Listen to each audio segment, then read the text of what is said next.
Hi everybody, good afternoon. Welcome to the Seminary Co-op. Thank you for coming out in this weather.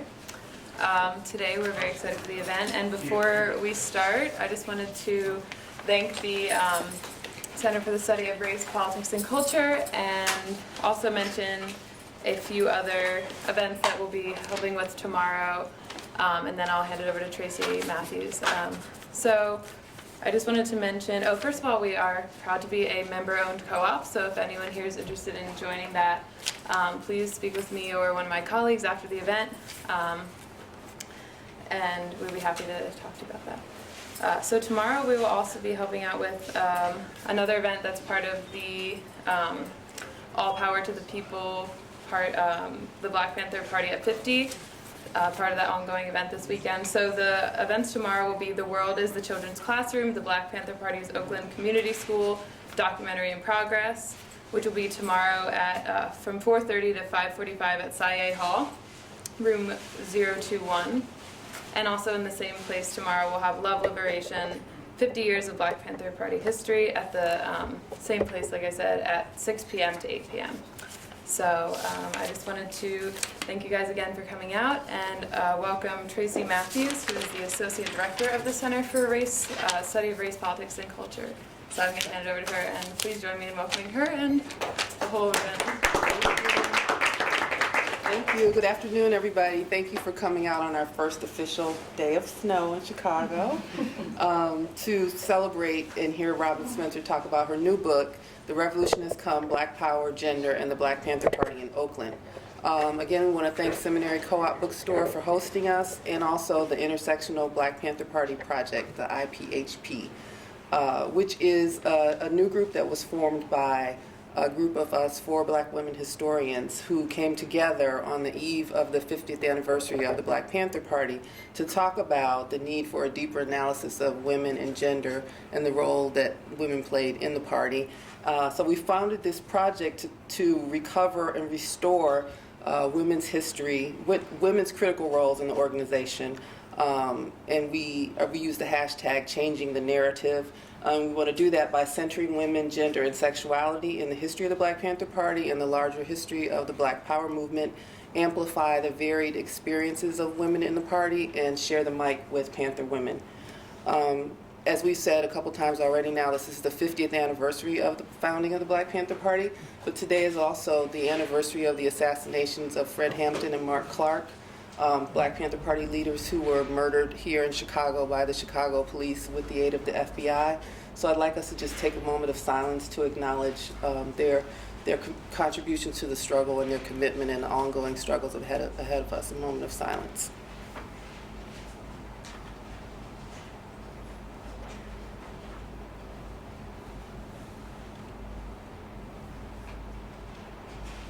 Thank you. So today's talk will start out with Robyn is going to read a little bit from the book, and then she'll be joined by her interlocutor, Jane Rhodes. So I'm going to introduce Jane first. She's a professor and head of the Department of African American Studies at the University of Illinois at Chicago. She's trained as a mass media historian with a specialization in African American history and culture. She focuses on the study of race, gender, and media, the history of the Black press, media and social movements, and African American women's history. Her book, Framing the Black Panthers, The Spectacular Rise of a Black Power Icon, will be published in a second revised edition from the University of Illinois Press this January. She's also the author of Mary Ann Shadd Cary, The Black Press and Protest in the 19th Century, and was featured in the award-winning documentary, The Black Press, Soldiers Without Swords. She's her current research investigates radical activism in the Black public sphere, and she's also co-writing a biography of a Black American expatriate and psychoanalyst tentatively titled Transatlantic Blackness in the Era of Jim Crow, The Life of Marie Battle Singer. Robyn Spencer is a historian who focuses on Black social protests after World War II, urban and working class radicalism, and gender. She teaches survey and seminar courses in African American heritage, civil rights, Black power, and Black women's history in the U.S. at Lehman College, which is part of the City University of New York. Her writings on the Black Panther Party have appeared in the Journal of Women's History, Souls, Radical Teacher, and several collections of essays on the 60s. In 2016, she received a Mellon Fellowship at Yale University to work on her second book project, To Build the World Anew, Black Liberation Politics and the Movement Against the Vietnam War. This project examines how working-class African Americans' anti-imperialist consciousness in the 50s through the 70s shaped their engagement with the movement against the Vietnam War. She's also working on a short biography of Angela Davis for Westview Press's Lives of American Women series. Professor Spencer is a committed activist and participates in many community education initiatives aimed at bringing the history of the Black Power movement to community-based spaces. She has presented her work at universities, correctional institutions, and K-12 classrooms. She hosted an interview show sponsored by the campaign to bring Mumia home called Inside the Activist Studio, aimed at recovering the history of Black radicalism in the 60s. And in 2016, she served as one of the co-editors of Radical Teacher's special issue on teaching Black Lives Matter. So please join me in welcoming Robyn Spencer.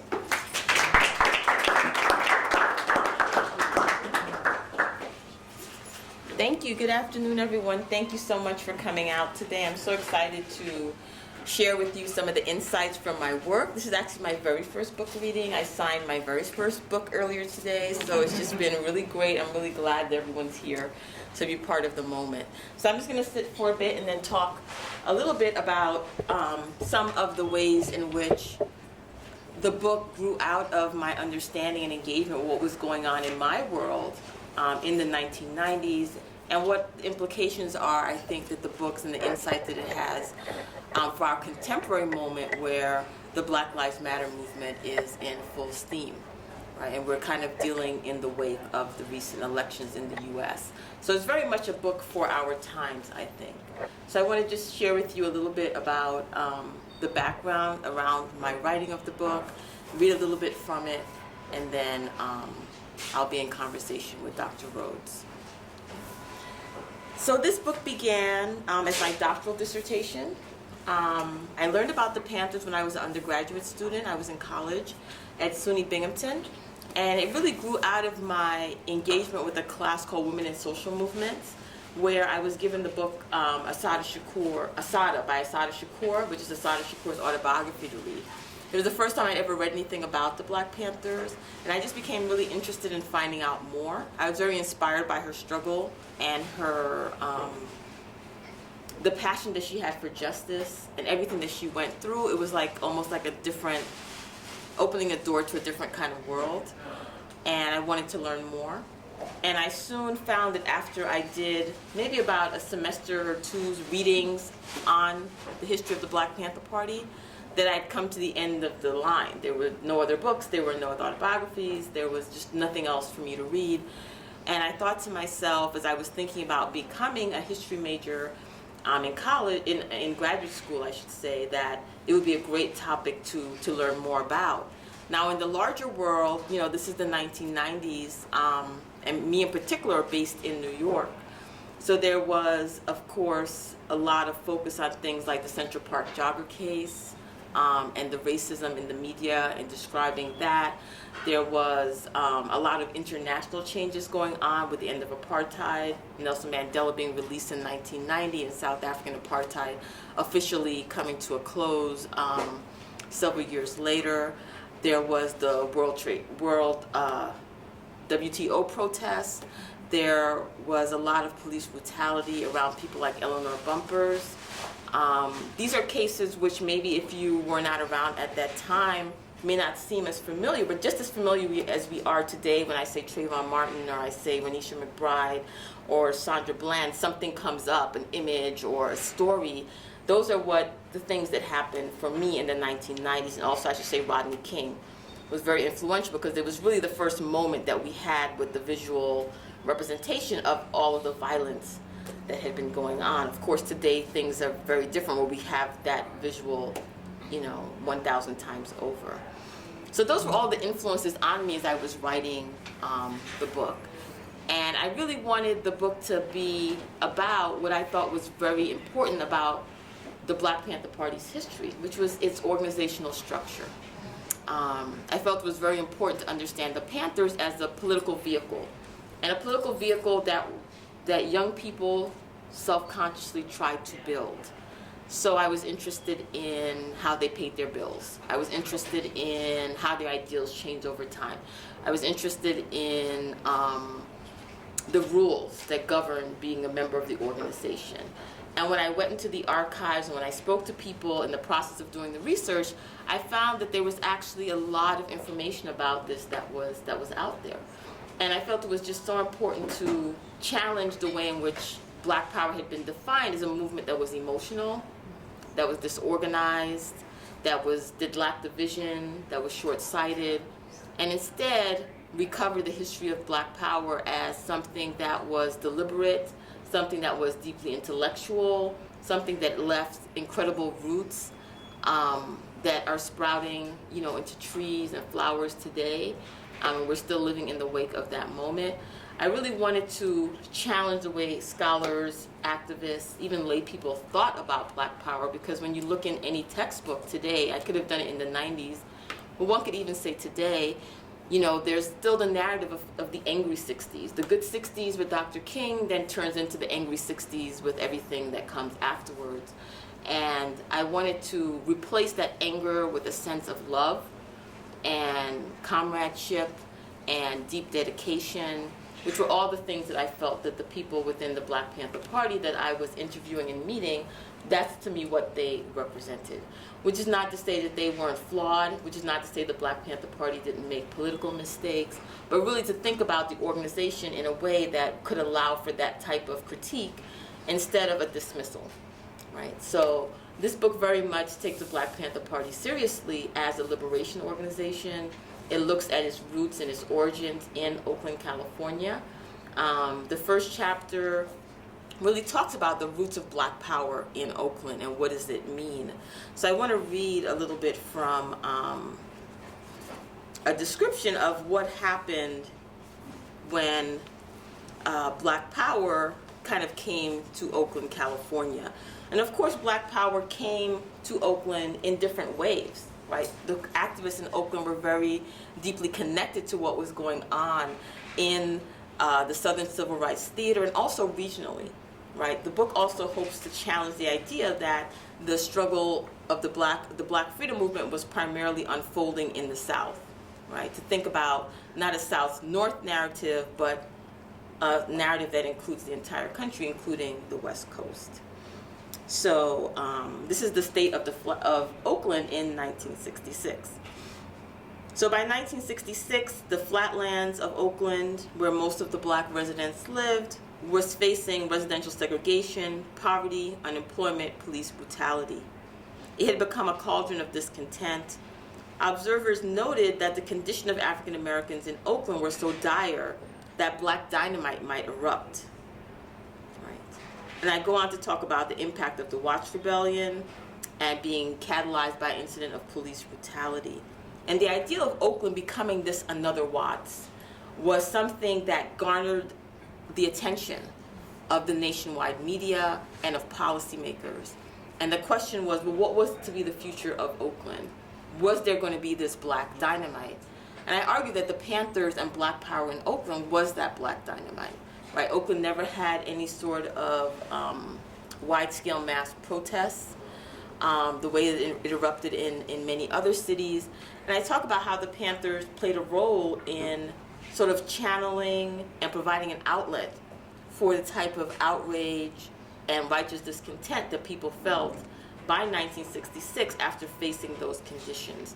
And I also try to put us back in the moment, because when I say 1966, it may feel like any other year in your head, but if you imagine that the Montgomery bus boycott started in December of *55, and if you joined the movement at that point in 1955-56, in 1966, it's 10 years later.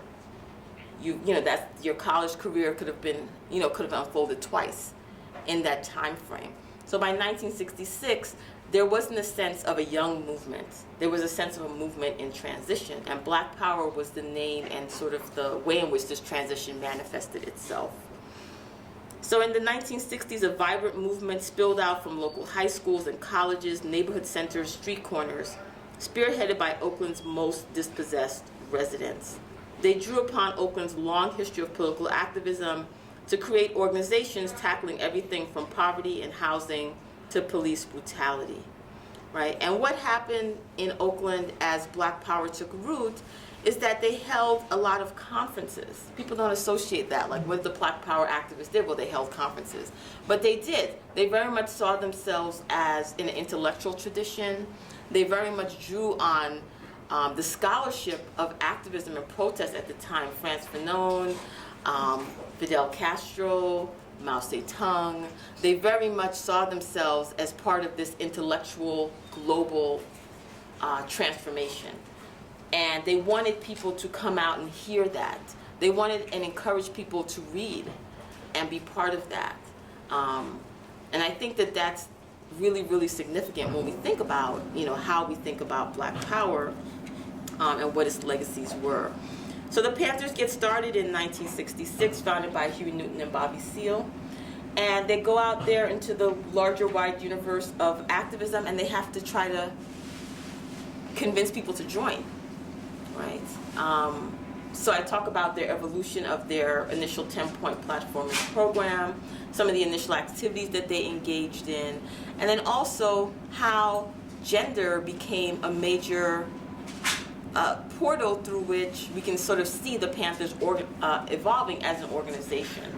So women joined the Black Panthers in 1967, and the inclusion of women within the organization really transformed its vision and the directions in which it went.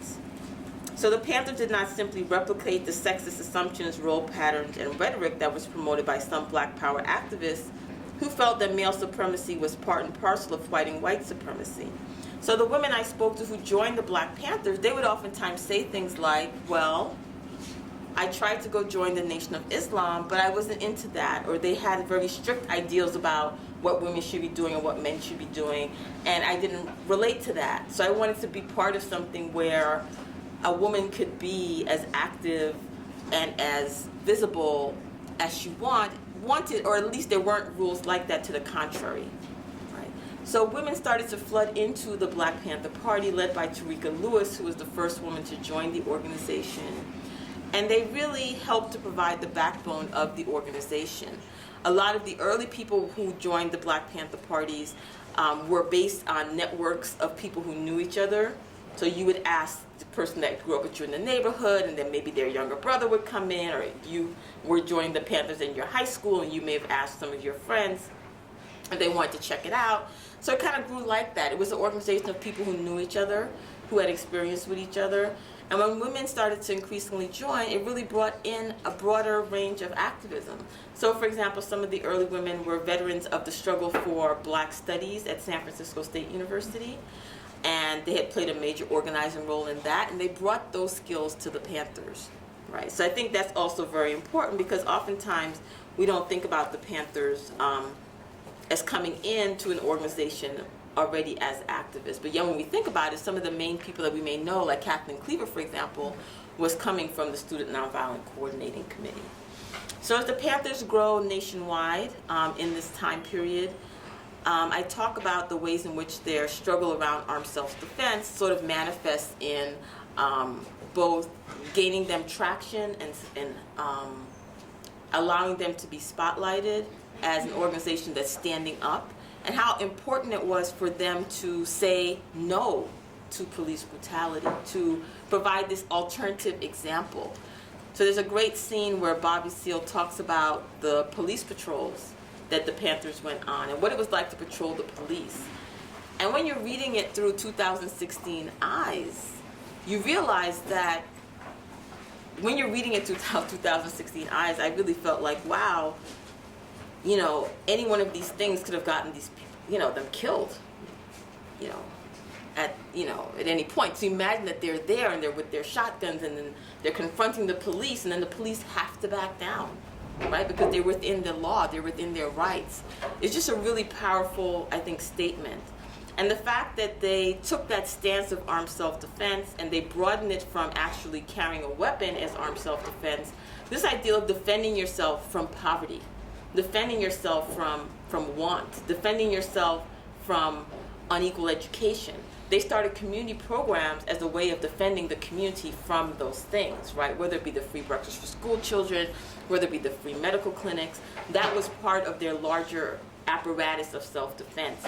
And the fact that they were able to be so tactically nimble, the fact that they increasingly promoted this leftist ideology really earned them the terror, of the state, right? They became victimized by the FBI's counterintelligence program, where the FBI worked in concert with local police departments to harass, to infiltrate, to, yes, even kill, right? We're here on the anniversary of the death of Mark Clark and Fred Hampton, and it's so important because important to realize that they were trying to stop a movement from happening. These were not just randomly targeted individuals. These were people who were skilled organizers, who were able to motivate people, and when the FBI attacked the Panthers, they were, in a way, trying to defend everything the Panthers were trying to dismantle. Right? So the Black Panthers definitely faced those realities. Now the book also goes into the Panthers' history in a long view. So I don't only look at the early period of the Panthers' history from its founding in '66 until the height of repression within the organization in the early '70s, but I look at the Panthers until the demise of the final community program, the Oakland Community School.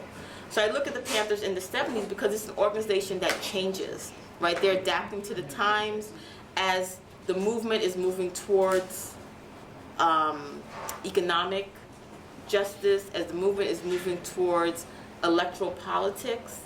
The Panthers are making those changes as well.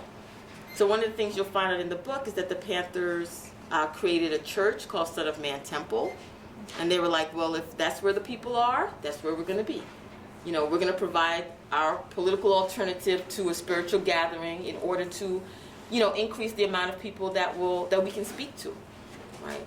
They start to negotiate different terms with the petty capitalists in the neighborhood that they may have been vocally critical of before, but instead now they're trying to figure out ways of commonality, right? So it very much speaks to the whole Buy Black campaign, and raises interesting questions about where we are today in terms of understanding that relationship. They also focus on institutionalizing the community program. So institutionalizing means now trying to figure out what financial structure is going to prop up those programs. Are those programs going to be based off of donations, or are they going to start to grant right? And as they start to go into those areas, they realize that the more that they get into the bowels of the system, it opens doors within the organization to things like IRS audits, right? And mismanagement accusations. And so the Panthers really, I think, are dealing with all of that in the 1970s. And so they're really putting in a lot of work. And so I try to look at the organization through a grassroots, kind of a bottom-up approach to really think about what was it like to be a member within the organization at this time. What was it like to submit yourself to the discipline of the organization because you believed in the larger goal, the larger structure, right? When you were in the organization, someone, oftentimes not yourself, maybe you had input, but determined your day, right? What were you going to do today? Very hard for us to give up that kind of, power over our own lives. What are you going to wear today? How many material items are you going to have? When are you going to have to wake up, right? In sort of a reciprocal relationship to that, the Panthers provided for their members. They provided health care, they provided child care, they provided ideological nourishment, they provided homes for people to live in, and it's really a beautiful thing, I think, to think about the Panthers in this sort of organizational relationship to each other. And which is not to say that it was always harmonious, because of course just put you half of the room together in a house to live together, for a common goal, and after a little while, there may be quite a lot of tensions and conflicts between all of you well-meaning people, right, who are committed to the same goal. Who's going to wash the dishes? Who's going to cook? Right? Who's going to clean? Right? These kind of questions were worked out on the axis of gender. And Black Panther women continue to find voice within the organization, and you'll see that within the book. The other thing I wanted to highlight is that the Panthers really were in a close relationship to each other. You know, what I call comradeship and what they call comradeship. It was more than friendship, because you didn't have to like your comrade, but you were committed to the same goal, and you looked out for each other. And oftentimes, there was a joy in that. There was a comfort in that.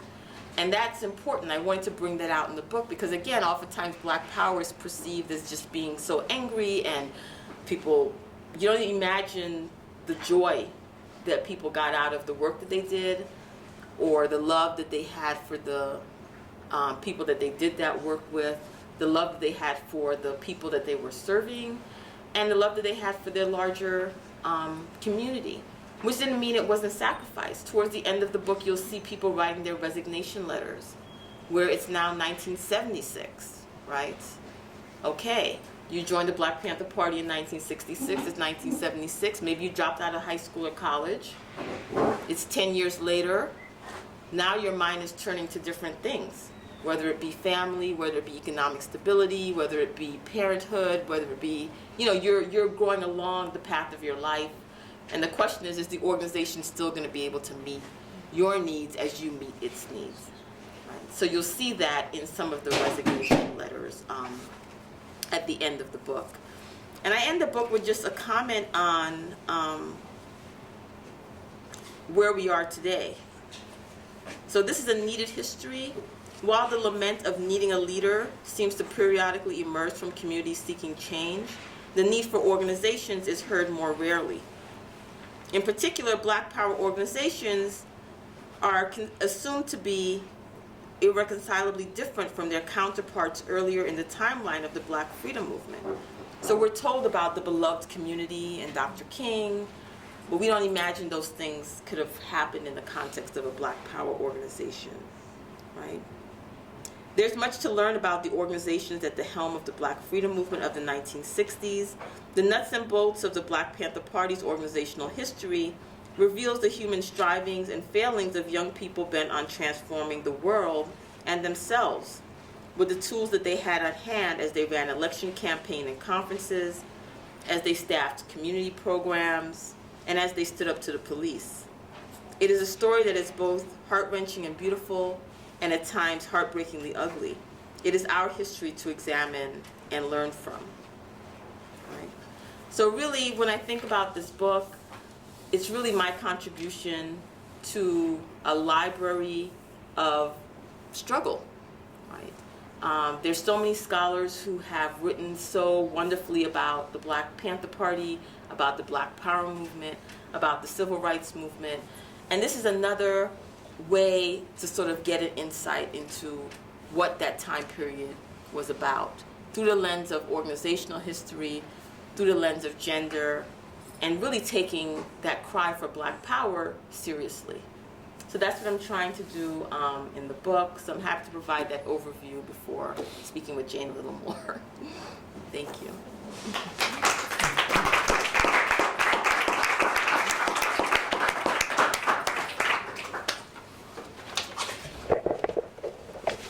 I wanted to say thanks to Tracy Matthews for inviting me to have a conversation with Robyn. And most important, congratulations, Robyn. I know this book has been a long time coming. I was thinking about it when I've been reading the book over the last couple of weeks because I was working on the Black Panthers in the early 2000s and I had to write a short essay about women in the Black Panther Party. And there were two pieces, one by Tracy Matthews and one by Angela LeBlanc Ernest, and that was the sum total of the work out there at the time, and then your dissertation. And I remember when I finally got hold of your dissertation, how much it really opened up a hidden and obscured part of Black Panther history. So thank you for sticking with it and getting the book out, because this is not an easy task, and it's a wonderful read. I thought maybe I would I'd start with how you ended, because I teach African American Studies, and I just finished teaching Introduction to African American Studies at UIC. And so at some point in the semester, I throw out these sort of word association or name association questions, and I said, what do you all know about the Black Panther Party? And you can imagine what the answers were. I'm sure this happens to you all the time in your classes. And there were two things that I found really interesting, and I wanted you to talk more about this. On the one hand, the sort of they are the popular imaginary, and these are all, mostly African American students, is about violence, right? They associate the Black Panther Party with violence. At the same time, the Black Panther Party is so compelling to them. They're really hungry to know more, much more than any other figure in the Black Power movement or in the late 1960s and early 70s. So could you talk a little bit about why you think that's the case, that the Black Panthers clearly seem to speak to this moment, and young African Americans in particular, young activists in particular? And then the other part, which is, why is violence the sort of dominant image of the Panthers? Okay, good questions, I think, to start off with. Definitely, I think the Panthers are associated with the violence. Oftentimes people don't know exactly what that means. Does that mean that they were the purveyors of violence? Oftentimes it means that they're the victims of violence. Oftentimes it means that their rhetoric suggested violence or that they performed violence. They're not quite sure, rhetoric, reality, what happened. But just like Malcolm X has become boiled down to by any means necessary, you're not quite sure what that means, but he said this, he could have meant anything, right? The Panthers definitely sort of get the same treatment. Now, on the one hand, I think that one of the appeals of the Black Panther Party was the way that it stood up, right? At a time where people felt very, very afraid and disempowered. We may relate to those times. There are lots of articles about how to speak to your kids, about how to interact with the police, what can you do to change your personal behavior, how can you become less of a threat. And then there's all this evidence that even you may do those things 1,000 times over and you're still victimized. You could be filming someone's death, calling a police officer sir, and never raising your voice above that tone, as we saw in the case of Philandro Castile. So comportment and style was very, very important to the appeal that the Panthers had, right? They were rhetorically very strong about standing up and speaking out and fighting back against what they felt was the propaganda of the system in defining what Black protests could look like and could be like. So it's very important to them to embrace armed self-defense. It was very important to them to verbally sort of challenge and call out what they felt was sort of wrong with society at the time. That made them very threatening. I think that there was the content of what they did that was threatening, and there was the fact of the vessel that they came in that was already threatening, the fact that they were poor, urban Black people who were the ones doing that. That, by any nature, made them threatening, right, to the system and to the state. And I think that they themselves went through this evolution on how they were going to look at the role of armed self-defense within their organization. It was something that they felt committed to. It was something that they felt was important in terms of exercising a right. And it was something that remained something that was part of their history, even as the laws that legalized what they were doing would shift and change to sort of shape what they were doing. But to me, the most troubling part is that we don't understand the context that the Panthers were in, so that we tend to focus on them and associate them with violence, but we don't associate the times with violence, right? It's like we hear about Malcolm X, but we don't think about all of the violence that was part of the civil rights movement. We may hear about the 4 civil rights workers in Mississippi in the summer of '64, for example, but we don't know that when they were draining those rivers and swamps of Mississippi to look for the bodies of Cheney, Schwerner, and Goodman, that they found so many dead people, when they were doing that. So these were violent, violent times, and the Panthers kind of arose in those times. And the interesting thing is that their rhetoric never suggested sort of this offensive violence, that when people did do acts that were outside of the pale, they were immediately removed from the organization. And you sort of see them really trying to grapple with, how do we maintain this sort of image and substance of being oppositional and resisting and promoting armed self-defense, yet how do we remain disciplined, right?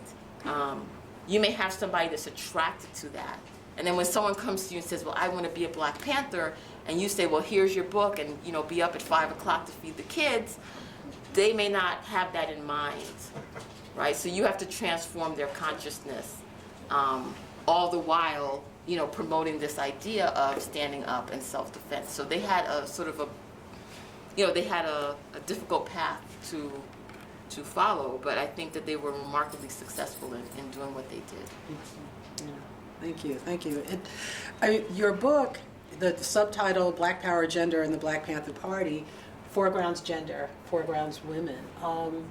And again, most people, the sort of popular history, the popular imaginary, the only women in the Black Panther Party that people know about, if they know of any women, are Elaine Brown, maybe Kathleen Cleaver, but really Elaine Brown because of her memoir, Taste of Power.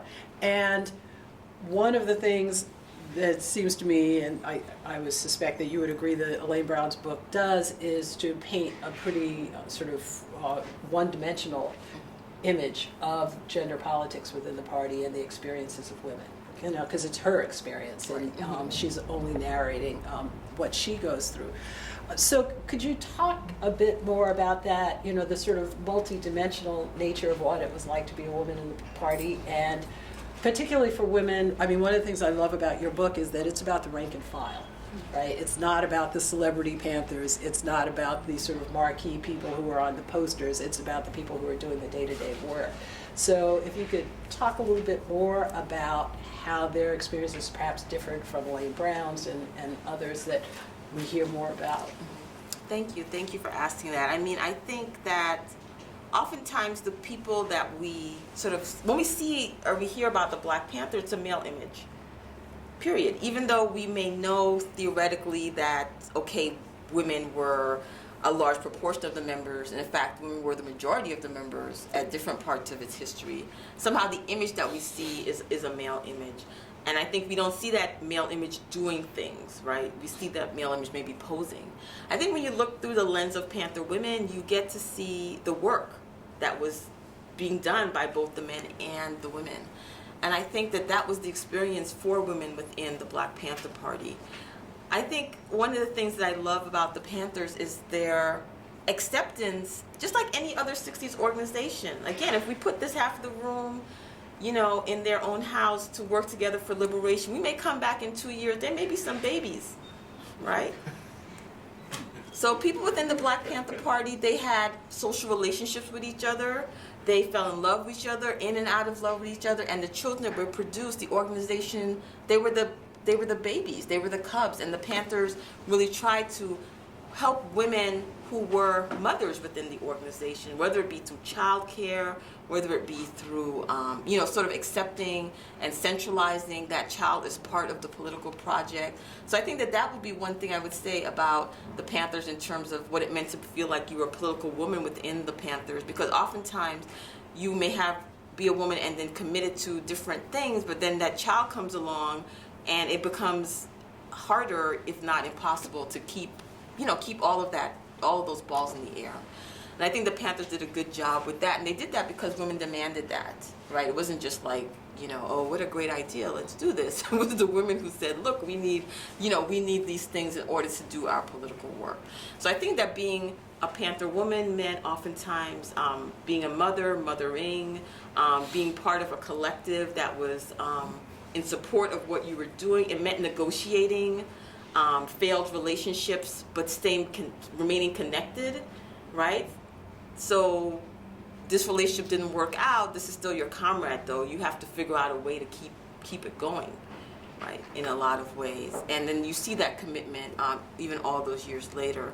I think that also being a Panther woman meant struggle. It meant that oftentimes you may have the skill set. If you were a woman who came to the Panthers, as I mentioned, the earlier women, and you were coming from San Francisco State, where you were a student activist, and now you were put in charge of running a program, maybe with men who didn't want to take orders from a 19-year-old woman, you know. So you had to struggle with that. You had to literally sort of engage in that kind of political struggle, the struggle to demand respect for yourself and your skills. I mean, I think that's a struggle that Panther women also went through. And also just your struggle for bodily integrity, to figure out, you know, what it meant to be someone who maybe had more options because of a time evolving with the women's movement and discourses around sexual freedom, with the availability of birth control and the dialogue about what that meant for political people, right? All of those possibilities were there, right? You were not in the track of maybe where your parents had been, right? So one of the things I like to look at within the Panthers is that, you know, they had weddings, people got married, there were couples within the Panthers, there were couples who were open in terms of the relationship that they had, and there were couples who were not. You know, there were couples who went through conflict, there was interpersonal tension, and I think that women had to negotiate all of that. I think that for the most part, especially in the areas that I'm looking at in Oakland, that women felt that they found their voice and they were able to articulate it, at least to speak up against some of the things were going on. At the same time, you definitely had a lot of backward ideas within the organization, and not just coming from men, sometimes also coming from your peers, from other women, right? At the same time, you may have men who may be more of an ally to you than, you know, than a woman. So I think that Panther women really struggled to actualize what it would mean to be a revolutionary in this time period. How would you live your life? What would your day-to-day be and look like?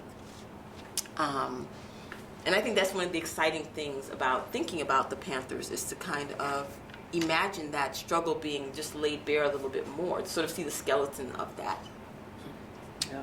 Skeletons, indeed. Yes. One of the things when you're talking about the sort of gender politics of the Panthers, you talk quite a bit in the book, towards the later part of the book, about Huey Newton's often cited statement about sexuality and oppression and gender. Could you talk just a little bit about that, and do you think that sort of opened up the conversation within the party, at least as we're moving into the 1970s? Well, one of the things to highlight is when Huey Newton came out of prison, he issued a statement where he talked about, he criticized what he saw going on within the organization around him. And he talked about the Panthers becoming more open and aligning themselves with the gay and lesbian liberation movement and the women's movement. And it created a lot of backlash, and the FBI actually moved in to that moment of organizational conflict to heighten it, by sending letters, by saying, what is Huey, you know, doing now? He wants us to be soft, you know, and using all of the coded language to make it seem that the manhood that so many people had held on to was now being threatened by Huey Newton. I think that the impact of that letter was very big within the organization. I think it likely opened the doors and conversations. I think one of the things that's clear is that same-sex relationships were happening within the organization, even though they may not have been outed or visible or, you know, discussed in that way. So when I say I come to you in the house and 2 years later they're babies, that's just the evidence of heterosexual relationships. We don't know what's going on, you know, amongst others as well. So I think that because the Panthers were open to that statement created a lot of, and sort of revealed a lot of tension. It also revealed the differential in that I believe that the relationships between men were perceived as in a different way, right? They were more harshly judged, less tolerated. They were seen as, in a way, challenging manhood, in a way that the relationships between women were not. There's a great article that scholar Akinyele Umoja has just written, well, not just, I think he wrote it last year, but he writes about Kwesi Balagoon, who is in the Black Liberation Army, and he's bisexual. And I think it's one of the first articles to really come out and talk about like radical Black liberation politics and what does it mean to have one of the most loved and respected figures to be bisexual. I mean, we really police very, very closely, I think, the sexuality of men, especially the men that are perceived as, being these heroes within the Black community. So I think that when Huey Newton issued that statement, it kind of opened the door to all of that. Now, what I found just in the archive, again, just sort of evidence that people were engaged in sort of loving across, the divide of sex and gender, and they found a way to do that within the organization. But I consider it an untold story because there hasn't been enough research into exactly what that meant and things like that. But I think that the impact of that letter suggests that masculinity being hard as versus being soft, those were understood in gendered ways. And the idea of the Panther standing up and everything that I said earlier about the self-defense, we always assume that that's a male character feeling those things, or those ideals are embodied in gendered male. When we think about self-defense, we're not thinking about feeding children. Right? So, Absolutely, and so much of the survival programs were really about sort of family and community. I was thinking also about the program, at least in California, providing transportation to visit members who are incarcerated, family members who are incarcerated. That was a really powerful thing that was particularly in the service of women in the community who couldn't afford to get out to the boondocks in order to see their partners and their brothers and their sons in prison. So there was such a range of those issues. I guess the last question I'll ask is, you talk quite a bit about the archives, going into the archives, and I wondered if you would just talk a little bit about how you did your project, sort of how you got to it. You interviewed some fascinating people, and I thought the audience might be interested in knowing how you were able to put this together. Oh, great question. I mean, I loved my research process. When I first said, I'm going to write this issue of the Black Panther Party, this was 1990, people thought, well, are you a Black Panther? I thought you were so nice. Are you going to pull out a gun? Are you going to get a job when you're done with this little research project of yours? Right? So there was a lot of, I want to say it's resistance, but it was masked. It was in a velvet glove. Like, we're just want you to think about these things, Robyn. Be careful. So it was tough, because one of the questions that came to me was, is this going to be, what are you basing this on? The Black Panther Party was an organization, says who? Like, are you just talking to people? Is this more ethnography? Is this really history?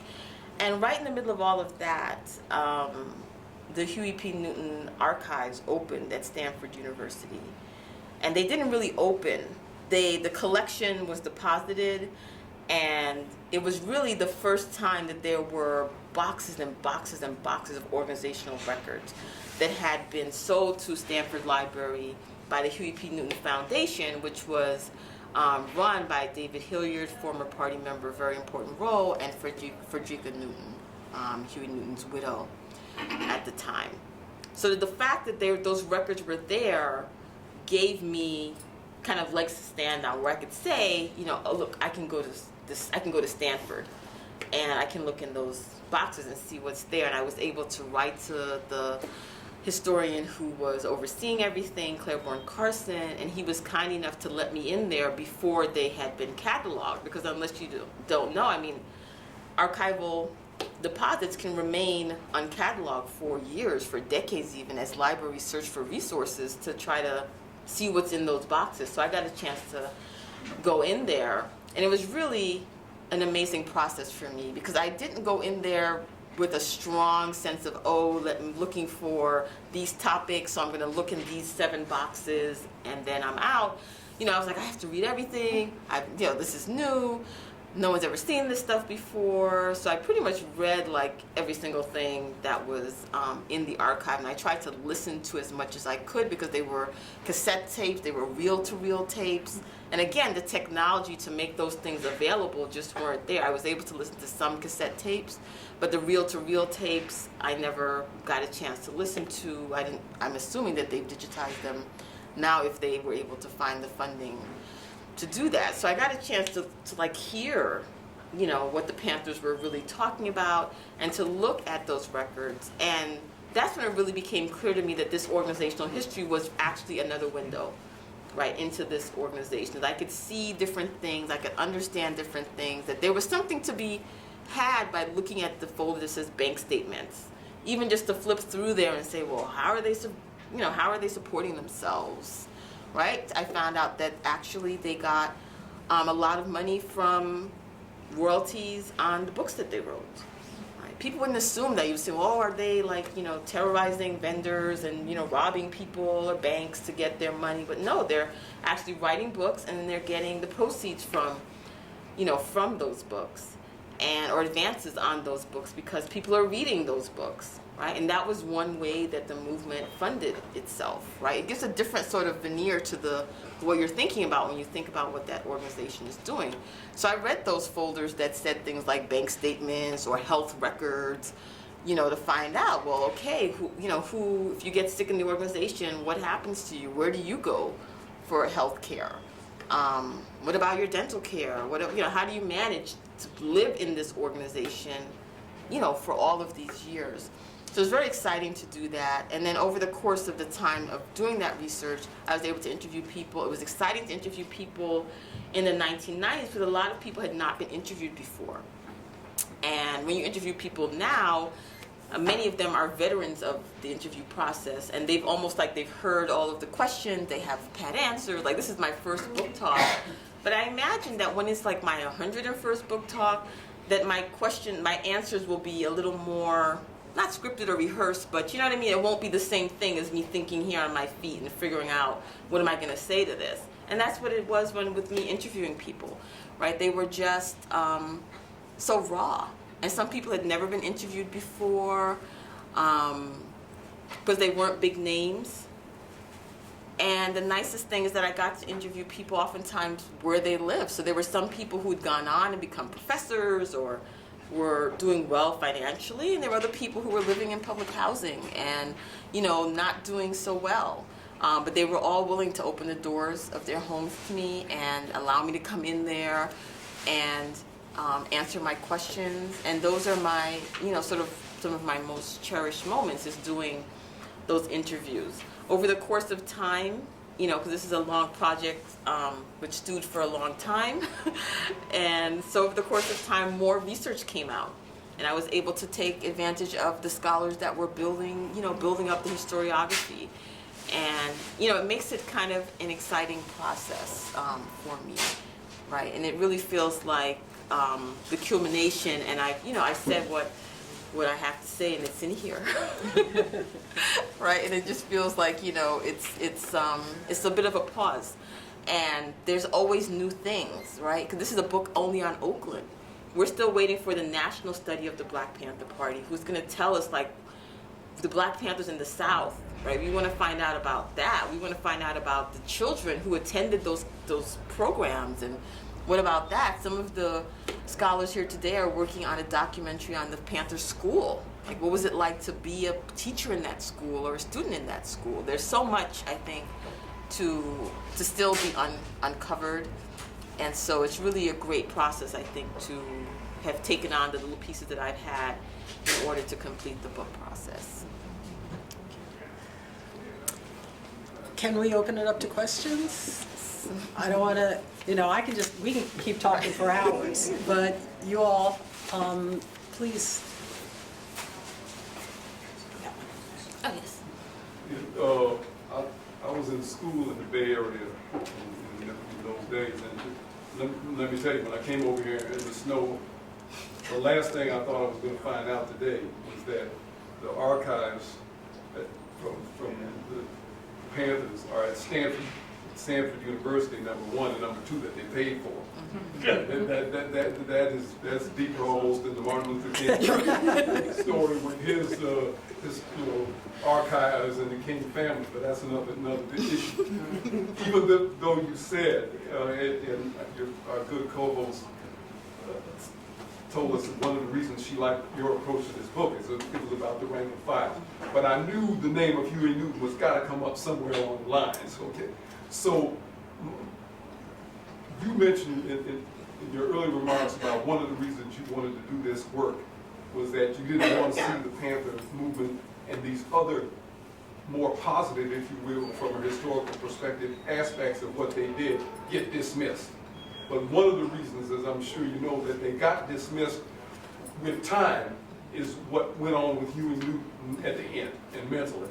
So what's your impression? Because I've got friends in Oakland and whatnot, and the last 10 years they said Huey lost his noggin, lost his mind, and was for some of them who were committed and somewhat of an embarrassment.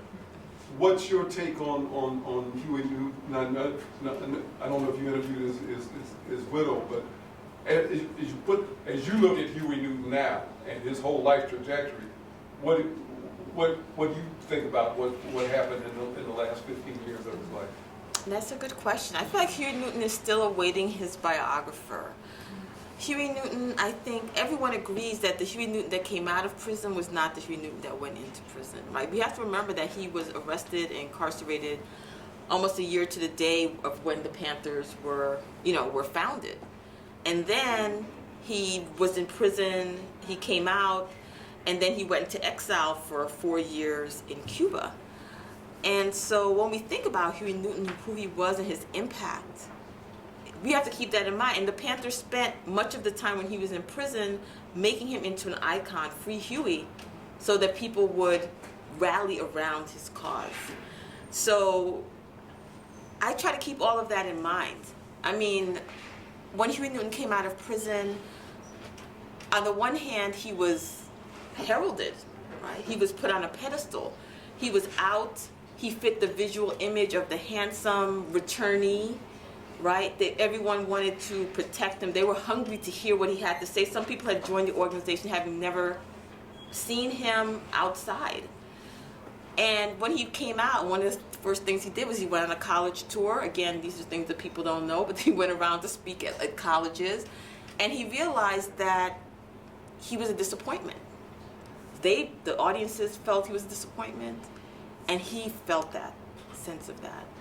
I feel like the emotional weight that was carried by that is so difficult to imagine, right? He had a voice, he had like a Mike Tyson kind of voice, and he spoke about philosophers, and he said, he wasn't like this rousing Malcolm X type, Eldridge Cleaver type of person. He just wasn't.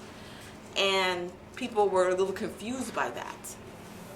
And unhappy about that. And they were, it's a great quote in here where someone says, the message sustained us when the messenger failed us, right? So there were people who felt carried on, committed to the message, even as they saw the very human failings of Huey Newton become more and more evident, whether it was substance abuse or other things, right? His sort of descent into irrational behavior, all of that. People remained committed, understanding that what was happening to him was also political, in that, trying to understand what was happening to him in the relationship with what was happening in terms of drugs in the community in a larger sense at that time. Now today we have, I think it was semi-recently, there was an admission that, that crack cocaine was seen as not as a distraction I feel like this came out semi-recently, and there was, I forgot, some large government official, Nixon official, said that those drugs were used to distract people from the Black Liberation Movement. And so we have to kind of understand Huey Newton in all of those ways. It doesn't mean that I think that people who had that personal interaction with him, the intense loyalty that they feel to him, the protection that people feel around him. I think it speaks again to the comradeship. People wanted to protect him because he was the embodiment of the organization. People wanted to protect him because they gained power from their association with him. Right? He was a powerful person. You know, things could rise and fall on his word, and some people wanted to remain in that circle to make that happen. People realized that they challenged him, that they oftentimes faced repercussions. COINTELPRO in the mix of all of this, fueling paranoia and dissension. I mean, it was a cauldron. And so I try to look at Huey Newton in all of those ways, and to try to think about what his legacy was for the organization. And towards the end of my book, I talk about the ways in which people continue to send him letters suggesting reforms when it was clear that he was part of the problem, right? And he just wasn't in the position to respond to those letters. And reading that, I wondered, well, you know what to do it, you know, or get him help or something like that. But I think, again, it speaks to the dynamic of the organization and the way in which he was the embodiment of what the Panthers was about, the initial spirit, the ideology, and all of the contributions that he made. And I think because of that, you have people leaving the party until he's, you know, it's just him, as versus the ideal of let's put him out of the party. Right? So it was almost like people had to walk away. Are there questions or thoughts? In your study and research, what happened to the cubs or the children that were manifested during that time? I appreciated you lifting up the relationships that existed, which is extremely helpful. But did your research go into what happened to the children that were produced during that time? It's a good question. I feel like I got some insight into that. Like now, for example, I think that there is, even just the term being a Panther cub and kind of acknowledging that there was something unique about being a Panther child, having Panther parents. I'll never forget Kathleen Cleaver talked about how Christmas was like for the kids, and they would get like these, you know, power to the people Christmas cards. And that's just not what a kid wants, right? I mean, so the kids were like in this moment of like understanding that their parents were political and they were in this political, you know, environment. At the same time, understanding sometimes that environment was almost like taking their parents a little away from that role. At the same time, they benefited from all of the other people who, in a very non sort of nuclear family way, stepped in, so that they felt they had a lot of parents. Oftentimes, there's the feeling that sometimes Panther children have, is that they had a lot of parents, and it says that even in the internal documents, in the memo, it will say like, you know, these are all of our children, right? So I think that the children had a variety of experiences. Some found it very positive, and they remained deeply connected to their brothers and sisters, that they became part of their family through their experiences within the organization. And I think that others, you know, struggle with, you know, just having felt they missed out on something at that time. You see that in the resignation letters. You have people saying, look, I want to spend more individual time with my child, you know, than the organization allows at this time. It doesn't mean that I know that there are others who are spending time with my child, but I want to spend, you know, time with my child as well. And that being a reason for why people wanted to leave the organization. So I think, yes, there's definitely increasing emphasis on Panther cubs.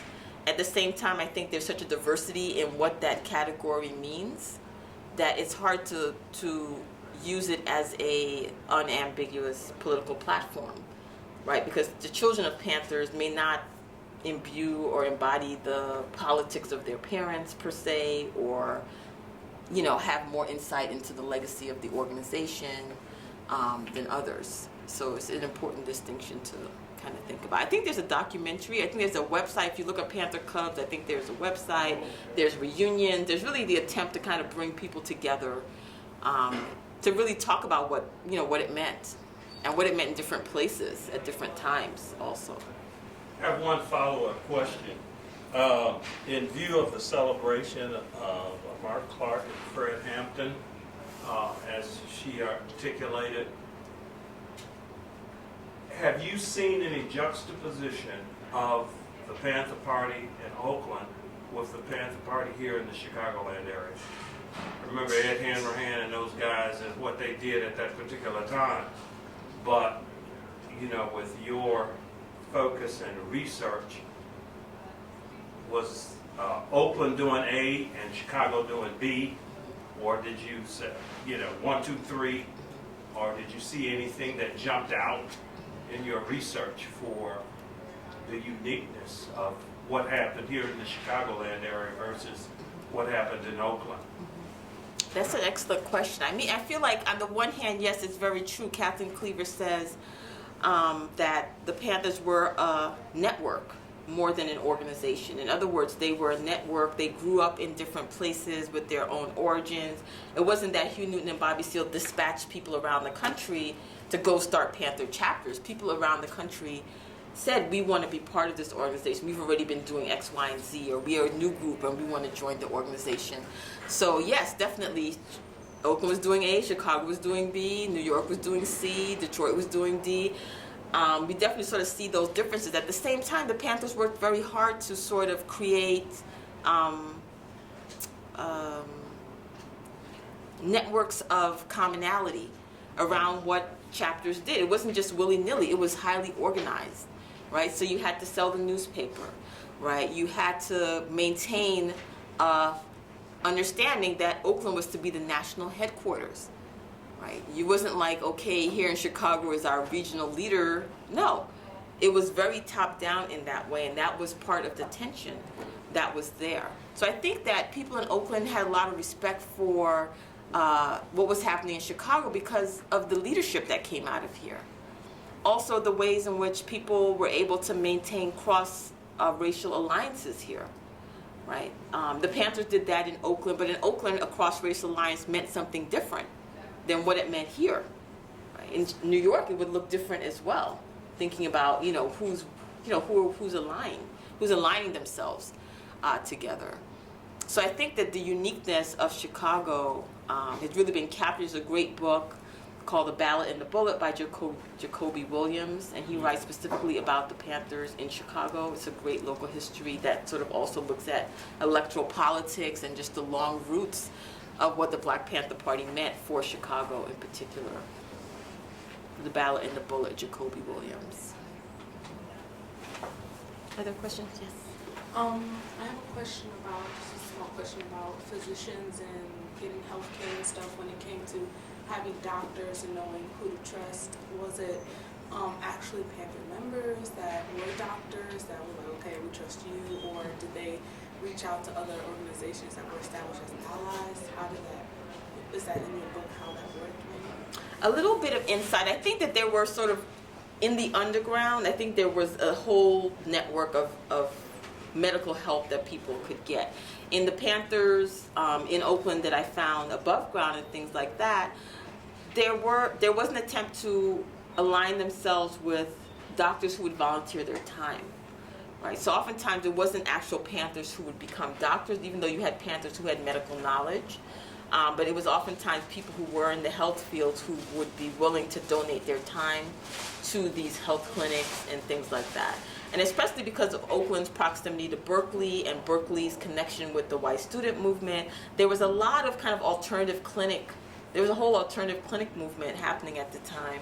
So it was relatively easier to find doctors who were willing to have that sense of community responsibility and giving back in that way, right? So the Panthers were able to organize doctors to do that and to work with community members. And as part of that, if you were a Panther and you needed the health care, you too were able to go down and take, be served as part of the community as well. And there's a another book, Alonja Nelson's book. Yes. What is it? Body and Soul. So you might want to look at that. She looks particularly at the healthcare system that arises in the community clinics in the Black Panthers.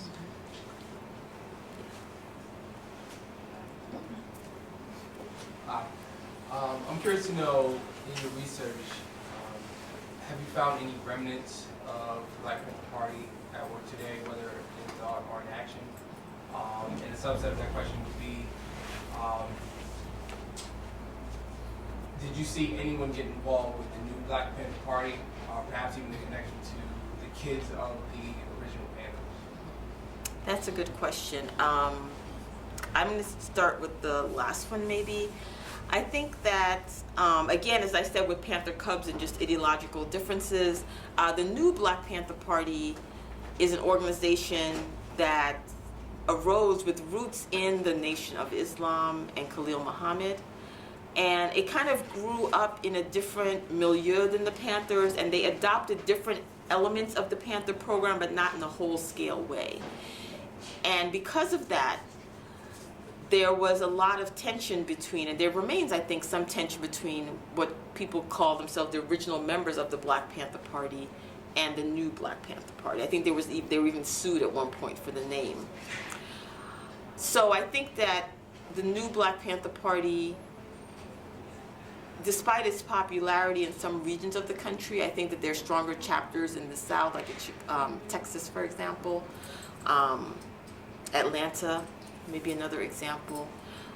They have not gained the sort of mass appeal, and they're still, I think, working on refining what their program is. And if you look them up, you'll get a chance to sort of see, what they're doing and what direction they're going in. And you can decide to what extent you feel that sort of represents what the original Black Panther Party was about. Now, ironically, the original Black Panther Party was not the Black Panther Party in Oakland in 1966. It was the Lowndes County Freedom Organization that was started in Alabama. So the Panthers in Oakland were inspired, and they took that name, as did many other groups around the country. There were many Black Panther parties in 1965 and 66. And the Black Panthers in Oakland kind of became the Black Panther Party after a while, but they're certainly not the original. But when people think about the name, that's who they think about. So there's been a lot of tension between sort of the original Panthers and this new generation that kind of represent the new Black Panther Party. I think there's also been some areas of cooperation. I'm not sure, haven't really kept up with the details, but it's not an obvious sort of offshoot, we can say. Now, thinking about the Panthers today, was that the first part of your question? Yeah, Right. in thought and in action, and Right. remnants that are job work. Well, I think that people who were Panther members, if you go into the community, whether it be the political prisoner movement, whether it be around homelessness and housing, whether it be, again, about the movement against mass incarceration, even health activism, you'll find people who were involved in the original Black Panther Party. These are the movement elders of today, we can say, right? So there's been, like when the Panthers met in Oakland for their reunion, there was a meeting between Black Lives Matter organizations like the Dream Defenders and Black Youth Project and Ella's Daughters and other organizations. They met with these Panther veterans in order to commune and to share and to, think about avenues of mutual support. So there's definitely, I think, an attempt of some members who were part of the Black Panther Party that started in '66 to reach out to make themselves available, to make themselves relevant to this new generation of activists. And oftentimes those movement elders are not just, retired, we can say, quote unquote, they're still in the movement, right? They're part of this ongoing struggle in a way. So you definitely sort of see kind of that upsurge going on in trying to make those connections. At the same time, I do feel that since this time that we're dealing with today in 2016, it may feel in some ways like what was happening in the 60s, but of course it's not, right? So many things have changed. The mediums of communication have changed. what activism looks like has changed, who comes out, what networks look like has changed. I think there's really a self-conscious attempt for this new generation of activists coming up now to exercise self-determination and define themselves, define this moment, this political moment, and what it means for them and their generation as part of that. I think that learning about the history of the Black Panther Party is part of that, and also about the, not in a way of just to put them on a pedestal, I guess I would say, but also to kind of learn from, you know, some of the mistakes and some of the roads that they went down that maybe were dead ends, and to think about what the opportunities are to do something different and better now. And I think that you definitely have that kind of reckoning, that sort of self-criticism, you know, going on behind closed doors, because in a lot of ways, I mean, that's what's needed. I think that oftentimes people just like to repeat slogans like by any means necessary, Malcolm X, but then, or, you know, we have nothing to lose by our chains, Assata Shakur. But then thinking about, well, if you were to ask Assata Shakur, what would she do now differently that she did then, or what regrets does she have about something that she did? I mean, these people are living and breathing, and they're assessing what they're doing, and their legacies are alive. And rather than freezing them into moments or sound bites, it's important to just keep that dialogue open between the present and the past and the future, in a way. That's a really great point. I just have One last thing. I don't see any other hands. We talked about the Cubs,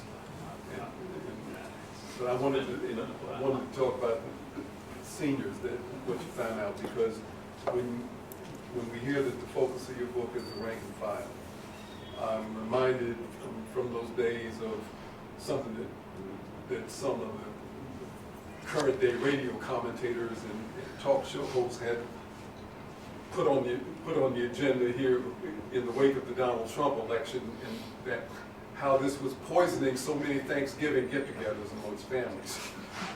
and so many felt, don't discuss politics with your relatives.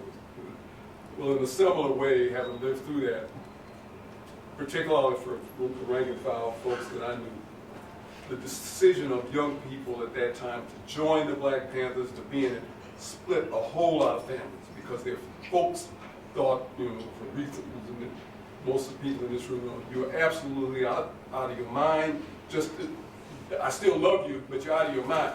And in other cases, it was, hey, your politics are full of crap. You don't appreciate what I tried to do for you to get you, and you're going to throw it all away with this.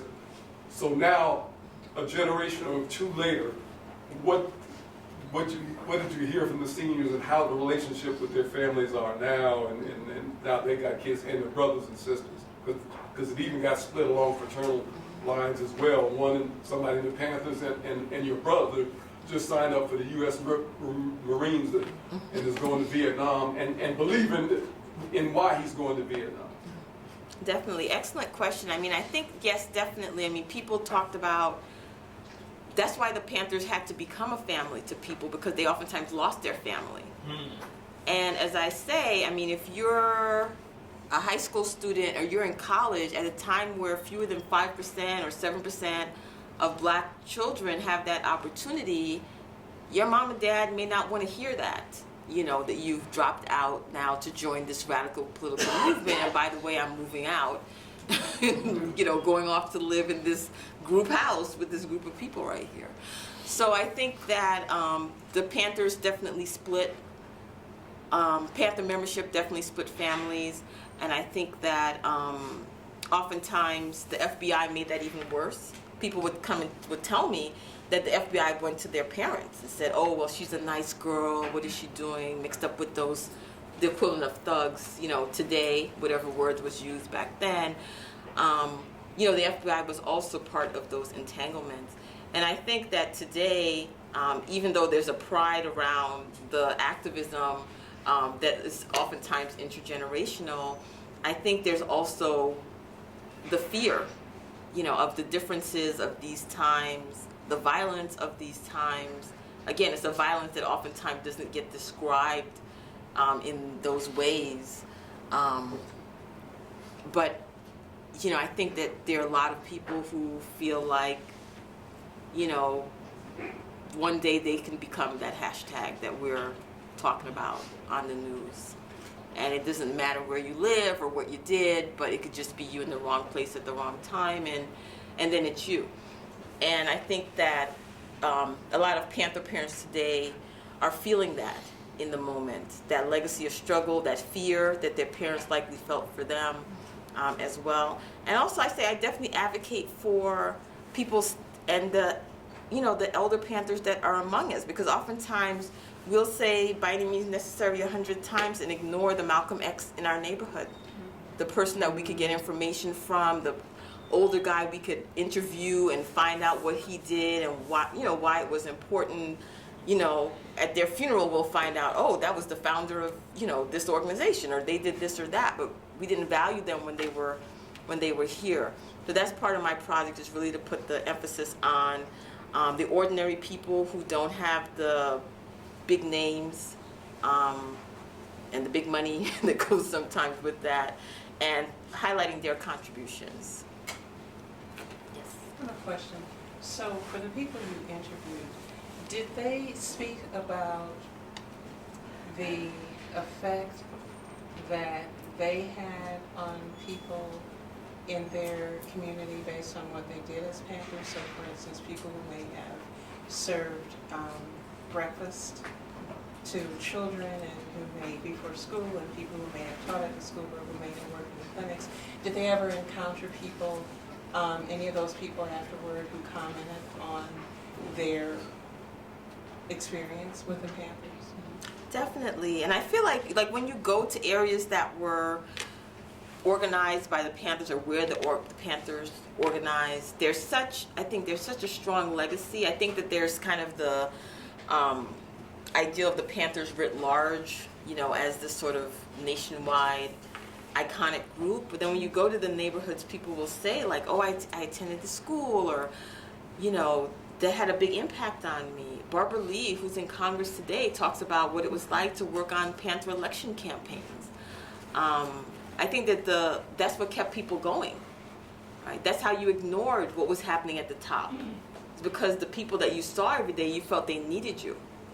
Right? You were meeting their needs, and you wondered what would happen to them if you weren't there anymore. And it was that motivated you and allowed you to stay. So there was definitely, I think, a lot of support for the Panthers. They had a lot of community days, like in the mid and late 70s, where they honored the people who volunteered with them, or they had Community Workers Appreciation Day and things like that, just to honor those people. The people who were the teachers, I know if you come to the presentation tomorrow, there's a new documentary on the school that's being created, where you can see, what those teachers went through, what they did, what it was like for them to be empowered to teach in a way. And so important today with all of the debates around education, and all of the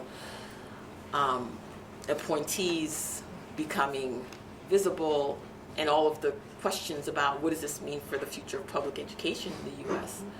It's very important. And there was, I think, a lot of affirmation of the Panthers. You saw that in the people who just kept buying the newspaper.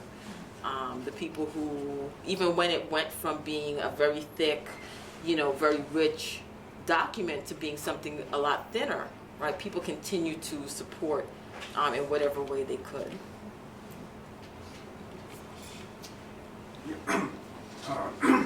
Fidel Castro, the leader of the Cuban Revolution. Did you talk about his relationship with the Panthers? I know that many, during the 60s and the 70s, many outspoken opponents of racism ended up in Cuba for exile, sometimes temporary, sometimes on a permanent basis. As we speak, Sada Shakur is still in Cuba. So did you talk about that with any former Panthers? Not so much, not within the book, but I think it's definitely something. I mean, the Panthers were part of this almost like a global underground railroad, right, that shuttled people from, prisons. I mean, this was a time where there were people broke out of prison.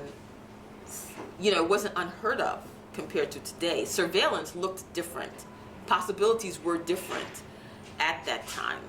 right? So you had people who were able to go into the underground, who were able to go into Cuba, and some of whom stayed there, and some of whom moved on, to other places. This was a time where there were some other options in the world for states that were willing to risk what it meant to shelter and provide harbor to an American fugitive.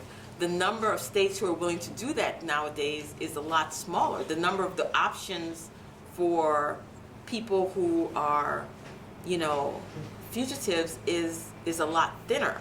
And I think that provides some context for what we see now, where we still have some Panthers who are, around the world. There's Pete O'Neill in Tanzania. There's Assata Shakur in Cuba as well. And the question is, what is the future? What is the future for them as the geopolitics of the world kind of changes? What does it mean? And I think today, is the last day of Castro's ashes making their journey from Havana down to Santiago de Cuba, right? Yeah, where he's going to eventually be laid to rest next to Jose Marti. And I think it's a moment in the history of the Black liberation movement today. So you said something about self-determination in the modern context. How does that relate to what the Panthers said about self-determination in their 10-point program? I think that self-determination today may seem more individualistic. The Panthers were talking about collective self-determination. What did it mean for the race to move forward in a different way? And I think that today our notions of race may be more fluid, more complex in some ways, but self-determination as a concept, especially us being now we're in December, Kwanzaa will come up.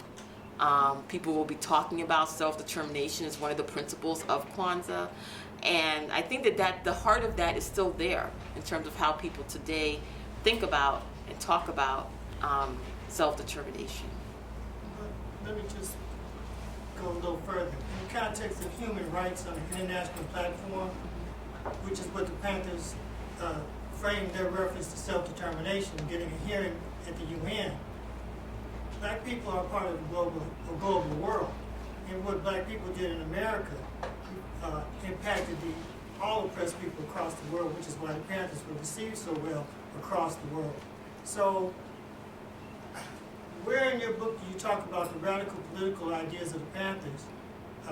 There are issues with the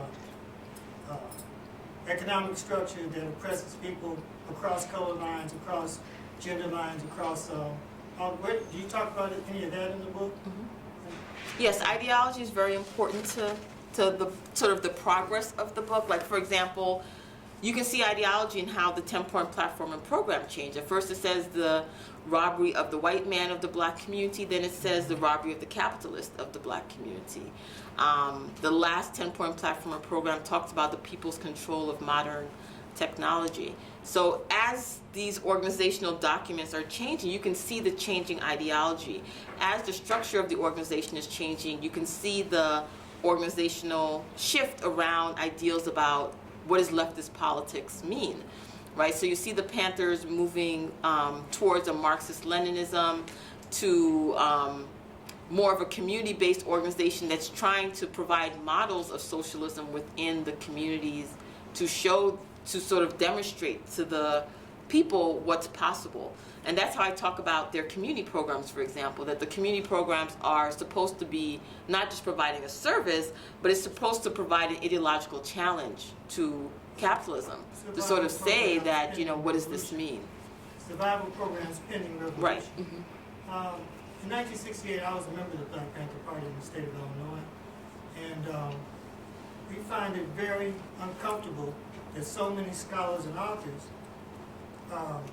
don't deal directly with our politics, which was the reason that the government came down on us. We find it very uncomfortable that they continue to deal with images that are really pretty much focused on by the media, because they are, they're exaggerated images, in other words.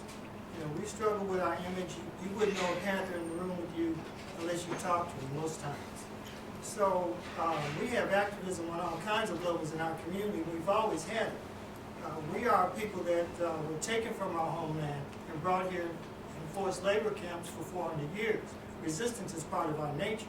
The Black Panther Party was a culmination of all the preceding struggles to obtain and maintain our humanity in the face of oppression as it continues to change generation to generation.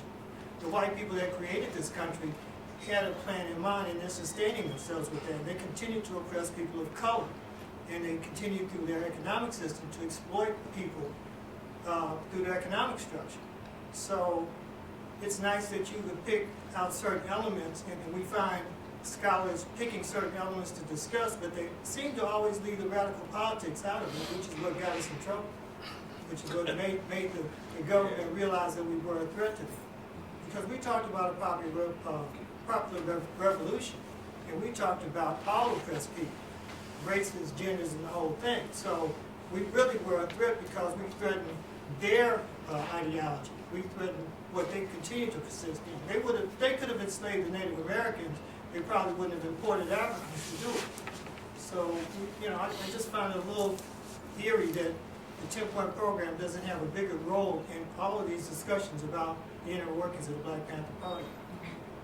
Well, I agree with you, and I think that the 10-point platform and program was a living document, and I think that the Panthers, their actions embodied what their ideals were, right? And we can see those ideals expressed in the debates that they got into, the way that they, their political priorities and how they shifted and changed over time. So I feel like it may seem like a picking and choosing, but perhaps instead it's a different pair of glasses, right, to look at the same thing.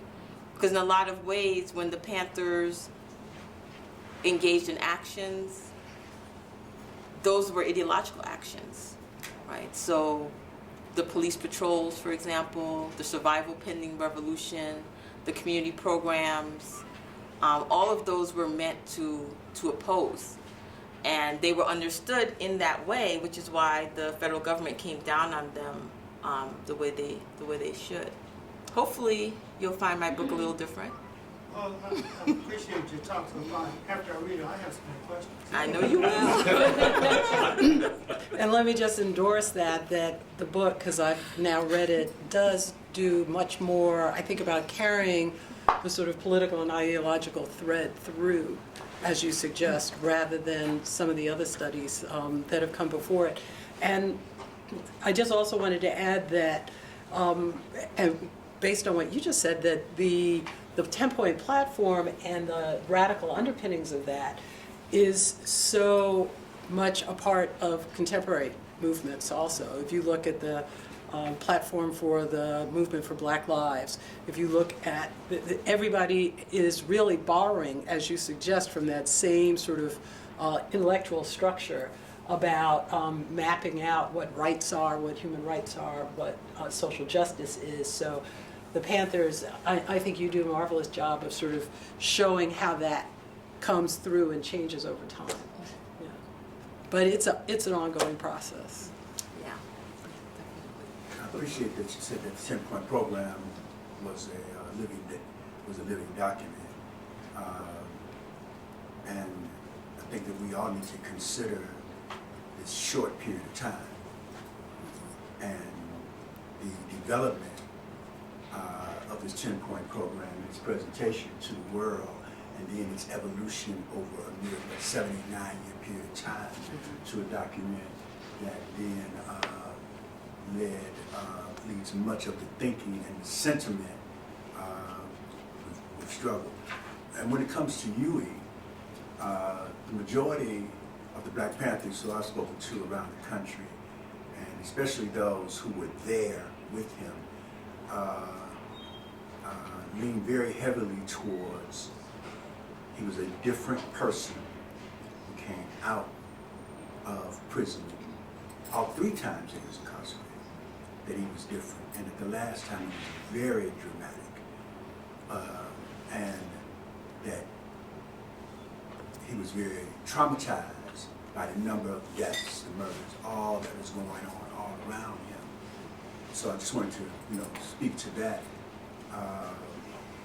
Is that it is a common belief among the Black Panthers that this great mind was altered in some way, dramatically. People who said when he came out of that jail, there was a different person in many, many ways. Also, I'm glad to hear you make a distinction between California, New York, Chicago, Seattle. Each of the chapters and branches had different. No, I wouldn't say agendas. We all had one agenda. We had a 10-point program which gave every Black Panther an agenda. If you were not in line with that program, yes. Thank you. Thank you. Yes. So,